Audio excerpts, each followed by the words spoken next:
ఇలా నిలబెట్టి నీ వాక్యం చెప్పడానికి నాకు ఇచ్చిన జ్ఞానమునకు నీకు వందనాలు తండ్రి. నిలబడిన నాకు మంచి జ్ఞానం ఇచ్చి వినేవారికి కూడా గ్రహించుకునే మనసు ఇవ్వమని క్రీస్తు నామమున అడిగి ప్రార్థన అడిగి వేడుకుంటున్నాం మా తండ్రి. ఆమేన్. అందరికీ వందనాలండి.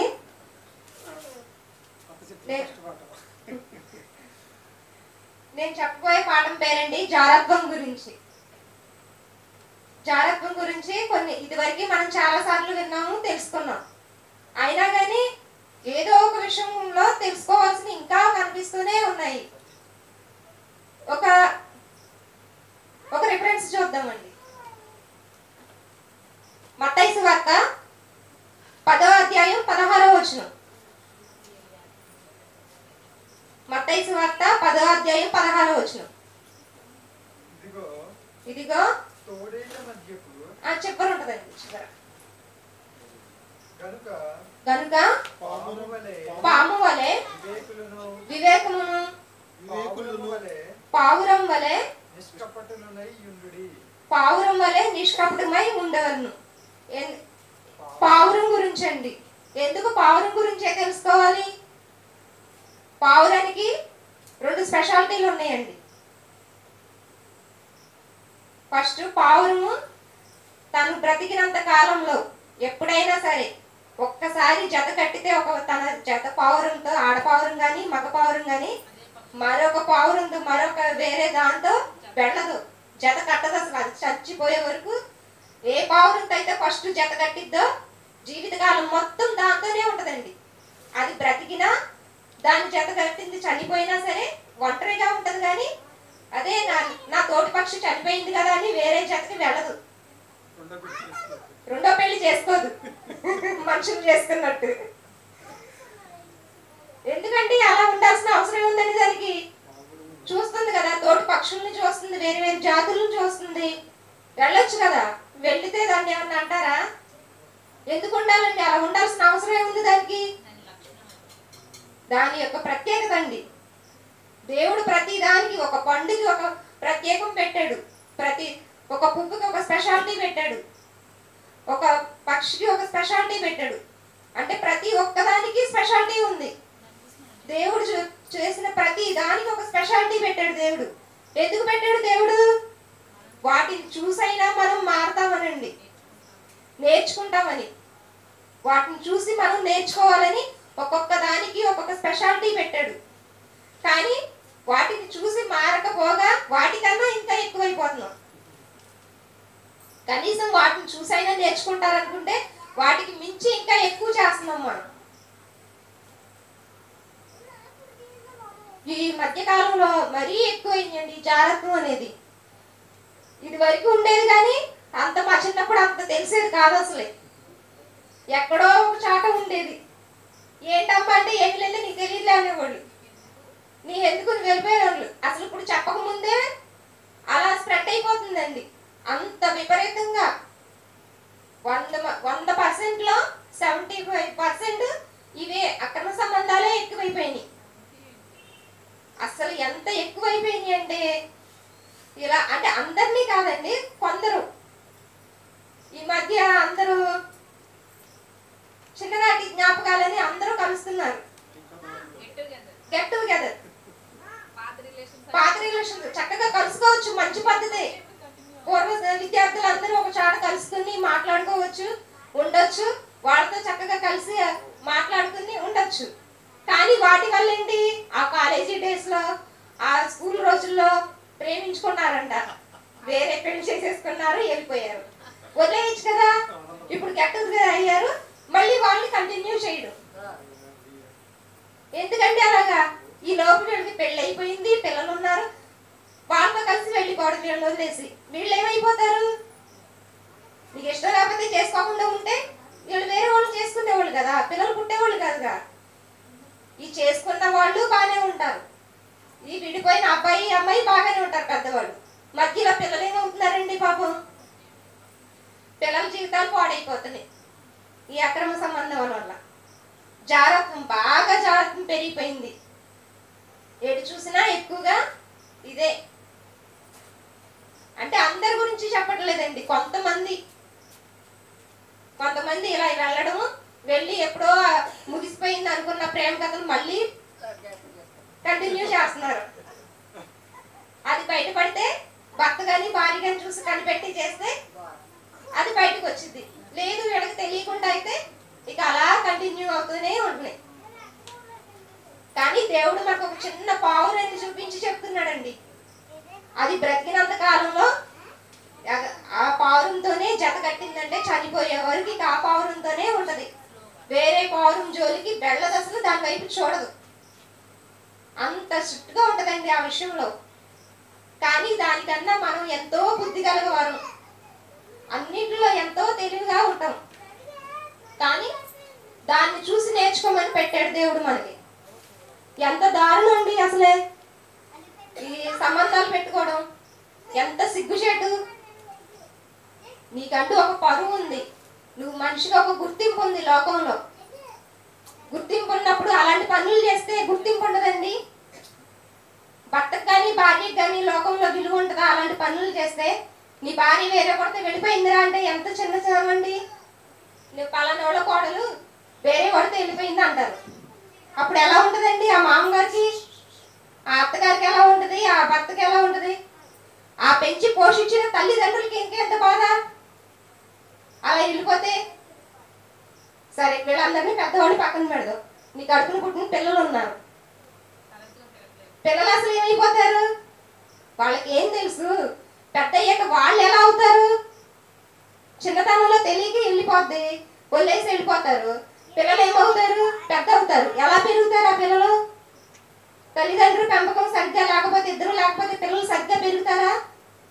తల్లిదండ్రులు ఉండే అన్ని కట్టుదిట్టాల్లో పెట్టి పెంచితేనే ఏం జరిగిద్దో ఏంటని గుండెలకు నిద్ర పట్టట్లా, ఎలా ఉంటారో పిల్లలని. అలాంటిది నువ్వు అలా తప్పు చేసి వెళ్ళిపోతే పిల్లలు ఎలా ఏమైపోతారు?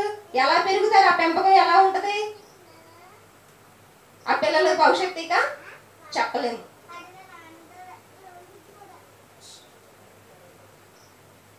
ఒక రాజు ఉన్నాడండి, వెళ్తున్నాడు. ఒక రాజు వెళ్తా ఉంటే ఒక గుడిసెలో ఒక అమ్మాయి ఉంది. చాలా అందంగా ఉంది చూడడానికి. అసలు ఎంత అందం అంటే ఇక కళ్ళు తిప్పుకోలేనంత అందంగా ఉంది. చూసి రాజు ఇక కళ్ళు తిప్పుకోలేక వచ్చాడు ఆయన దగ్గరికి. వచ్చి, నువ్వు నాకు నచ్చావు, నాతో కావాలి, నాకు నువ్వు రమ్మన్నాడు. అయ్యా నాకు పెళ్ళయింది, పిల్లలు ఉన్నారు నాకు అని చెప్పింది. చెబితే లేదు, నేను రాజుని కాబట్టి నువ్వు నాకు కావాల్సిందే అన్నాడు. అయ్యా అలా చేయడం తప్పు, నీకు వేరేగా ఉన్నారు, నాకు వేరే, నా భర్త ఉన్నాడు, నా పిల్లలు ఉన్నారు, అలా చేయకూడదని చెప్తే లేదు నాకు కావాల్సిందని పట్టుపట్టాడు. రాజు చెప్తే జరగదంటే ఏదన్నా ఉండదండి? ఏమీ ఉండదు. సరేనయ్యా నువ్వు అడిగినట్టు నేను చేస్తాను రాజుగారండి, నేను చెప్పినట్టు ఒక చిన్న పని చేయండి అంది. రాజుకి మరి కావాల్సింది దక్కాలంటే ఎంత ఇదైనా కానీ చేస్తానండి. సరే చెప్పు చేస్తాను అన్నాడు. మా ఇంట్లో అన్నం తినమంది. ఓసిందేగా అన్నమేగా తింటాను అన్నాడు. అన్నం తినడం పెద్ద విశేషం, నువ్వు ఇంకేదో చెప్తావు అనుకున్నాను. అన్నం తినడం పెద్ద పనే ఉంది, పెట్టు తీసుకురా తినేస్తాను అన్నాడు. సరే అయ్యా అని కూర్చోమని పేటేసింది, చక్కగా అన్ని కూర్చోబెట్టి. అప్పుడే వాళ్ళ ఆయన తిని వెళ్ళాడు. ఆ పళ్ళుని తీసుకొచ్చి తినయ్యా అని ఒకటి పెడుతుంది. ఆ పళ్ళెం ఎలా ఉంటుందండి? వాళ్ళ ఆయన తిన్న పళ్ళు, ఎంగిలి పళ్ళు ఎలా ఉంటుందండి? ఇప్పుడు మన అందరం తినొచ్చామండి, పళ్ళెలు అలా ఉంచేసామనుకో ఎలా ఉంటాయండి? ఓ పక్క కరివేపాకని, వాళ్ళ సండే కాబట్టి నాన్ వెజ్ ఉంటుంది, చేపలు, ఎముకలు, తోళ్ళు, పిప్పులు ఉంటాయి కదండి. అవన్నీ పక్కన పెట్టి ఆ పళ్ళులో ఉంచి చక్కగా మళ్ళీ వేరే రైస్ పెడుతుంది. తింటాడా? చిచ్చి ఏంటని పళ్ళుని దోసేస్తాడు. అదేంటయ్యా పళ్ళుని దోసేసావంటే నాకు ఎంగిలి పళ్ళులో పెడతావా అని అడుగుతాడు. అదేంటయ్యా నా భర్త తిన్న పళ్ళువేగా, నేను వేరే వాళ్ళకి కాదు పెట్టింది, నా భర్త తిన్న పళ్ళువేగా పెట్టింది నేను అని అంటే, నీ భర్త తింటే మాత్రం నేను తింటానా అంటాడు. రాజుకి ఎలా పెట్టాలో తెలీదా నీకు అని రూల్స్ వేస్తాడండి. మరి నా భర్త తిన్న పళ్ళులోనే నువ్వు తిన్నప్పుడు నా భర్తతో ఇన్ని సంవత్సరాలు కాపురం చేశాను నేను, నన్ను ఎలా కూడతావు నువ్వు అని అడిగిందండి.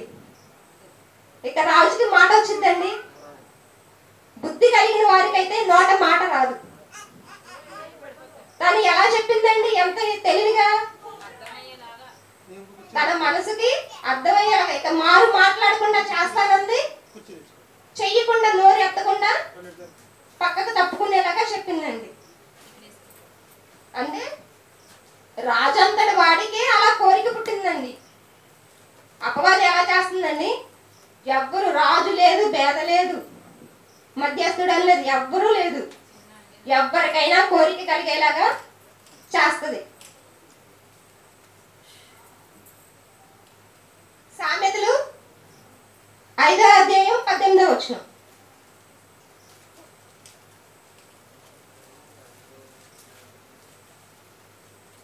ఐదో అధ్యాయం 18వ వచనం. నీ యవ్వన కాలపు భార్య యందు సంతోషించుము, ఆమె అతి ప్రియమైన లేడి, అందమైన దుప్పి, ఆమె రొమ్ముల వలన నీవు ఎల్లప్పుడూ తృప్తి నందుచుండుము, ఆమె ప్రేమ చేత నిత్యము బద్ధుడివై ఉండుము. చాలండి. ఏం చెప్తున్నారండి ఇక్కడ? ప్రతి పురుషునికి ఒక సొంత భార్య ఉండాలండి, ప్రతి స్త్రీకి ఒక సొంత భర్త ఉండాలి. ఆమెతో యవ్వన కాలం అంతా సంతోషంగా ఉండమని చెప్తున్నాడండి దేవుడు. పెళ్లి చేసుకుంటే వేరే చోటుకి వెళ్ళాల్సిన అవసరం ఉండదండి. పెళ్లి చేసుకుని కూడా దౌర్భాగ్యం ఉండండి, పెళ్లి చేసుకుని కూడా వేరే చోటుకి వెళ్తున్నారండి. అంతకన్నా దౌర్భాగ్యం ఉంటుందండి. పెళ్లి ఎందుకు చేసుకోమన్నాడు దేవుడు? నువ్వు వేరే చోటుకి వెళ్లకుండా, తప్పు చేయకుండా, పాపం చేయకుండా, జాగ్రత్తకి దూరంగా ఉంటావని పెళ్లి చేసుకోమన్నాడు దేవుడు. పెళ్లి లేకుండా ఉండడం అంటే దేవునికి అది ఇంకా సంతోషం. నువ్వు అలా ఉండలేవని నీకు కోరికలు పెట్టాడు కాబట్టి దేవుడు ఆ కోరికలు తీర్చుకునే మార్గం కూడా చూపించాడండి. దేవుడు చూపించి ఏం చేశాడు? నిన్ను పెళ్లి చేసుకోమన్నాడు. పెళ్లి చేసుకుని నీ యవ్వన కాలం ముందు నీ భార్యతో సంతోషంగా ఉండు, ప్రేమగా ఉండు, ఆమె ప్రేమకు బద్ధుడిపై ఉండమని చెప్పాడండి. అలా చెప్పినా కానీ ఏం చేస్తున్నారండి? బయటికి పోతున్నారండి. ఎందుకు? బుద్ధి లేక. పావురం కొన్నపాటి బుద్ధి కూడా మనుషులకి లేకపోయే.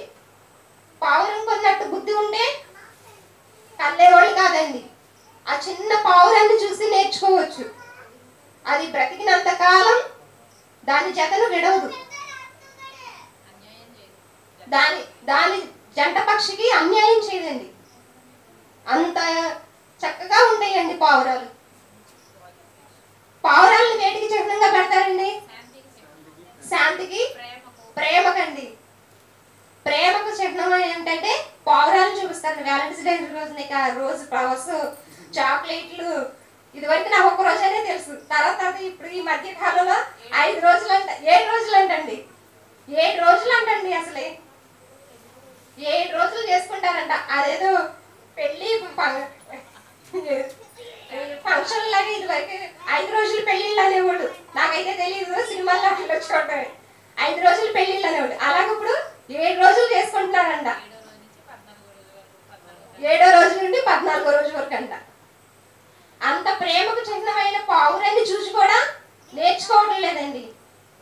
ప్రేమ ప్రేమ అంటారు. ఆ ప్రేమ అన్నంత మాత్రంలో కూడా దానిలో ప్రేమ కనిపించట్లేదండి. జారత్వమే. ఆ ప్రేమలో కూడా ఆకర్షణకు లోనైపోయి ఆ కోరిక తీరాక మళ్ళీ నెక్స్ట్ ఇయర్కి నువ్వు కలిసి ఉన్న వాళ్ళు చాలా తక్కువ అండి. నెక్స్ట్ ఇయర్ వాలంటీర్స్ డే వచ్చేసరికి నువ్వెవరో అంటున్నారు. చాలా తక్కువ మంది. అటువంటి ప్రేమ చిహ్నమైన పావురాన్ని చూసైనా కానీ నేర్చుకోవడం లేదు. ఇంకొక వచనం చూద్దామండి. అదే సామెతలు దాని కింద 20వ వచనం అండి. నా కుమారుడా, జార స్త్రీ యందు నీవేళ బద్ధుడవై ఉందువు, పరస్త్రీ రొమ్ము నీవేళ కౌగిలించుకొందువు. చాలండి. చెప్తున్నారండి దేవుడు, నువ్వెందుకు వెళ్తున్నావు పరస్త్రీ దగ్గరికి? నీ భార్య నీకుంది కదా, నీకు వెళ్లాల్సిన అవసరం ఏముందని దేవుడు అడుగుతున్నాడండి. ఎందుకు వేరే చోటకి వెళ్లాల్సిన అవసరం ఏముంది నీకు అంటూ, నీకు సొంత భార్యని ఇచ్చాను కదా అని అడుగుతున్నాడండి దేవుడు. ఏం చెప్తారండి అప్పుడు? ఈ వెళ్ళే వాళ్ళందరూ ఏం చెప్పగలరండి దేవుడికి? అడుగుతాడండి, దేవుడు అడుగుతాడు, ఖచ్చితంగా అడుగుతాడు. మనం చేసే ప్రతి పనికి అడుగుతున్నాడు కదా. ఇది అసలు దేవుడు ఏమన్నాడు? జాగ్రత్త నుండి దూరంగా పారిపోమంటున్నాడండి. ఉండడం కాదు, అసలు ఆ చుట్టుపక్కల దూరంగా పారిపోమని చెప్తున్నాడు. అడిగినప్పుడు మన సమాధానం ఏంటండి?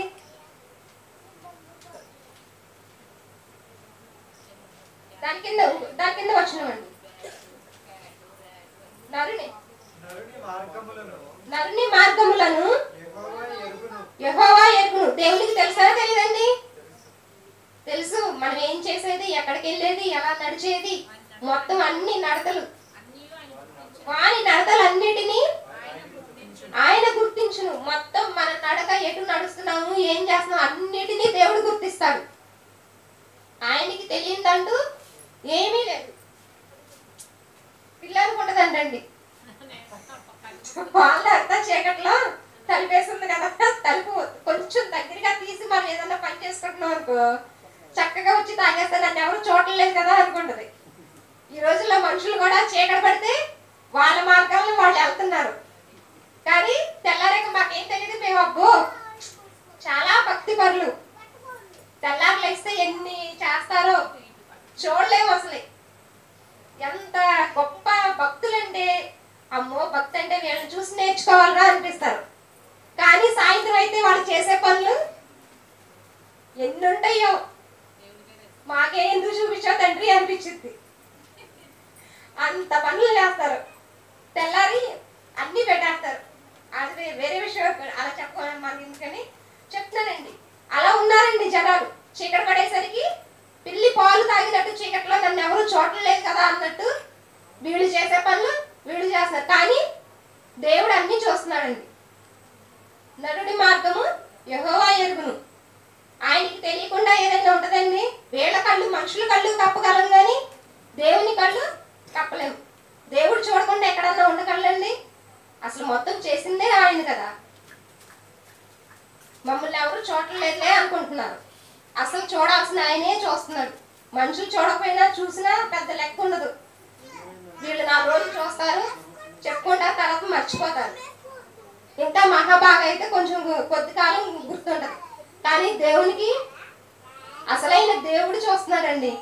దేవుడు చూస్తే ఇక అంతే.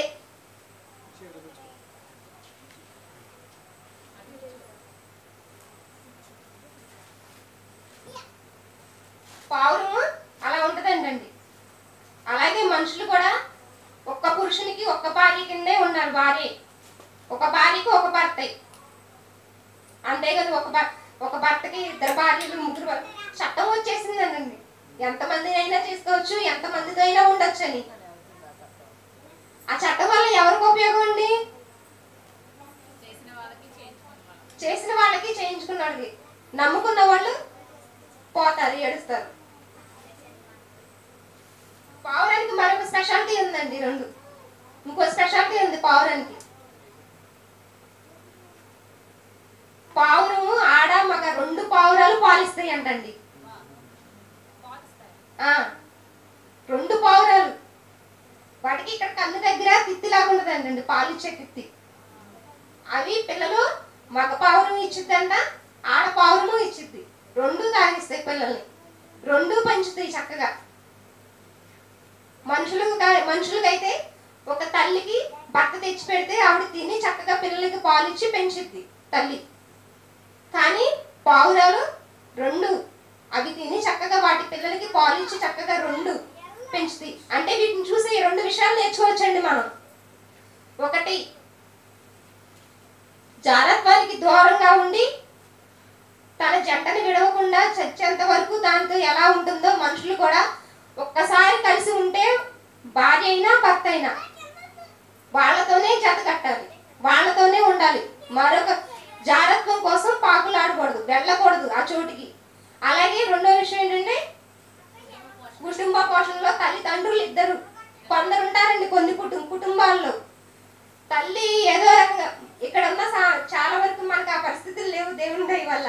కొందరైతే ఉంటారండి పాపం, తల్లి కష్టపడి లేకపోయినా తెచ్చి ఆ పని ఈ పని చేసి పాపం పిల్లలకి పెడుతుంటే తాగుబోతులకు వచ్చి తాగేసేసి ఇష్టం వచ్చినట్టు కొట్టి ఆ డబ్బులు లాగేసుకుని తాగేసేవాళ్ళు బోళ్ళు ఎంతమంది ఉన్నారండి.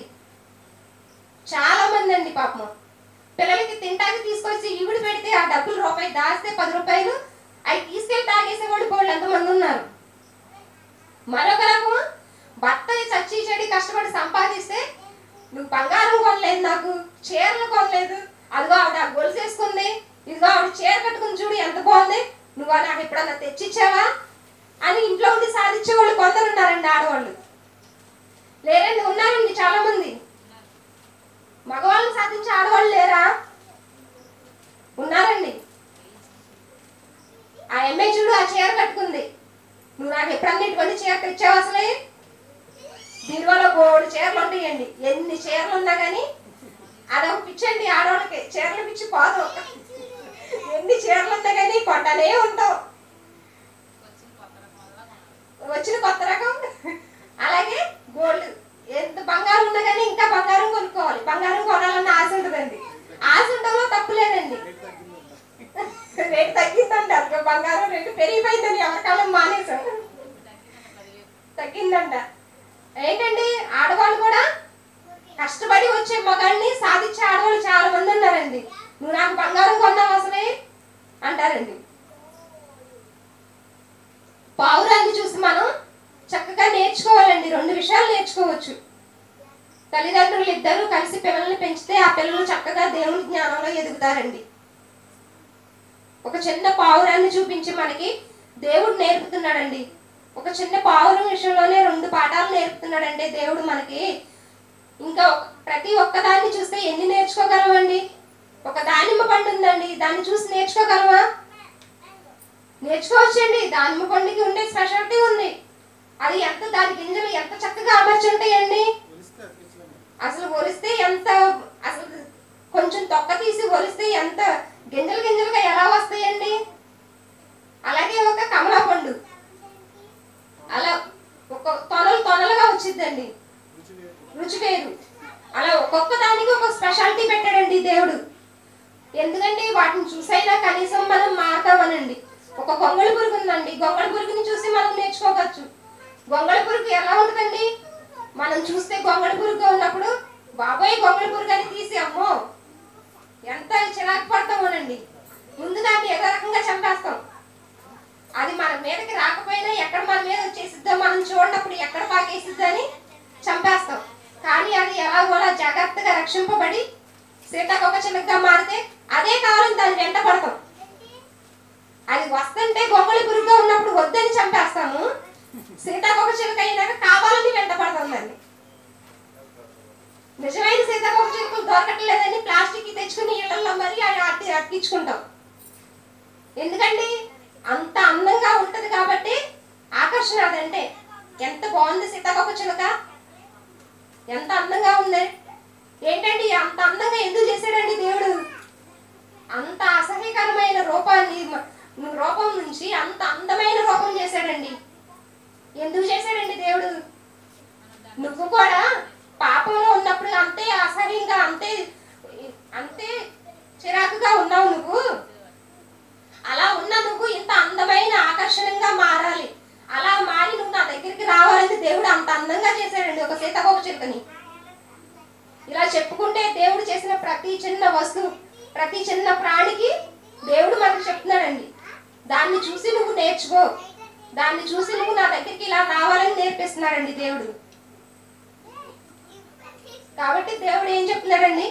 జారత్వం నుండి దూరంగా పారిపోమంటున్నాడండి. సామెతలు 7వ అధ్యాయం 1వ వచనం.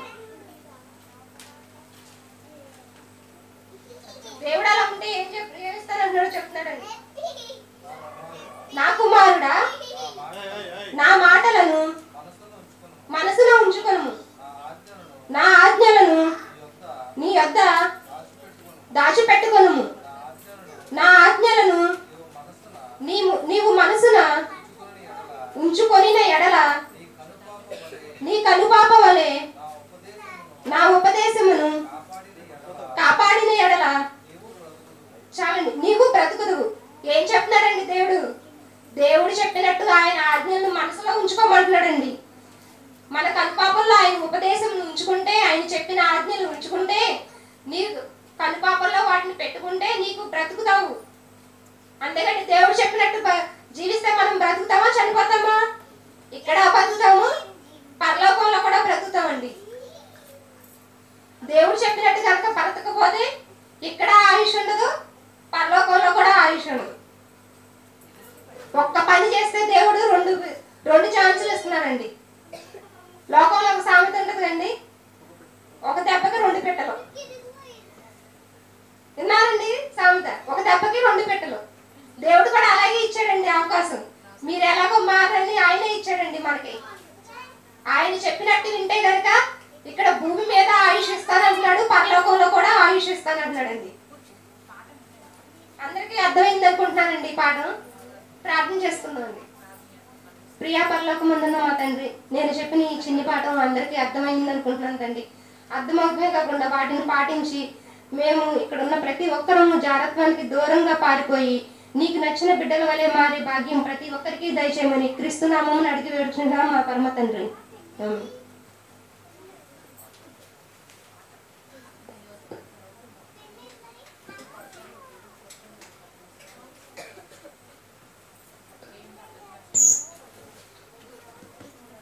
అంటే చాలా మంచి మాటలు చెప్పింది. మీ అందరికి చిన్న డౌట్ వచ్చి ఉండొచ్చు. పావురాలు మేము చాలా చూసామండి, ఎక్కడ పాలు ఇచ్చినట్టు మాకు తెలియదు, మీరు చెప్తే మేము నమ్మేస్తామా? పావురాలు ఎవరు చూడలేదండి? అందరూ చూసాం పావురాలని. మనుషులకి ఉన్న ఆలోచన కంటే పాలు ఇవ్వాలంటే ఏముండాలి? ఖచ్చితంగా రొమ్ములు ఉండాలి, స్తన్యమేవాలు అంటారు. మరి పావురాలు కొండవు కదా, ఆడపావురానికి ఉండవు, మగపావురానికి ఉండవు. మరి నాగలక్ష్మి చెప్పింది తప్ప రైటా? రైట్ అంటే ఎలా కుదురుద్ది? ఇప్పుడు వీడియో ఉన్నవాళ్ళు ఊరుకోరు.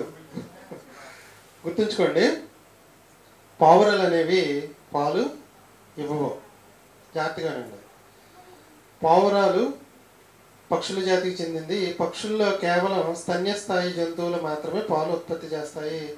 పావురాలు స్తన్యపాయువులు కావు కాబట్టి వాటికి పాల గ్రంథులు లేవు. అయితే ఆడ మరి మగ పావురాలు రెండు తమ పిల్లలను పెంచడానికి క్రాప్ మిల్క్, ఏంటండి క్రాప్ మిల్క్ అనే ప్రత్యేక ఆహార పదార్థాన్ని ఉత్పత్తి చేస్తాయి. అది వాటి గొంతు భాగంలో క్రాప్ అనే అవయవంలో తయారవుతుంది. ఇది పాలు లాంటి ఆకృతి, రుచి కలిగి ఉంటుంది, కానీ అవి నిజమైన పాలు కావు. ఇది పోషకాలతో కూడిన ద్రవం, పిల్లలకు మొదటి ఆహారంగా ఉపయోగపడుతుంది. మరి ఇప్పుడు చెప్పండి, పాలు ఇస్తాయి అవ్వ? ఇస్తాయి. నేను ఇవ్వవు అనగానే నాగలక్ష్మి తప్పు అనుకున్నారా? పాలు అనగానే రొమ్ము నుంచి వచ్చే పాలు కాదు. అమ్మాయి చెప్పినట్టుగా ఇక్కడ క్రాప్ అనే ఒక అవయవం ఉంటుందంట. ఆ అవయవంలో పాలు లాంటి ద్రవం పక్షులు పుట్టినప్పుడు ఆ ద్రవాన్ని వాటికి అందిస్తాయి అనమాట. ఇప్పుడు పావురాలు పాలిస్తే ఇవ్వ? ఇస్తాయి. ఆడదిస్తుందా మగదిస్తుందా? ఇద్దరే ఇస్తారు. క్లారిఫికేషన్ అయింది కదా? మన మధ్య రెండు ప్రసాద్ వచ్చి రెండో పాఠాన్ని వివరిస్తారు. అందరూ శ్రద్ధగా వినాలని కోరుకుంటున్నాను.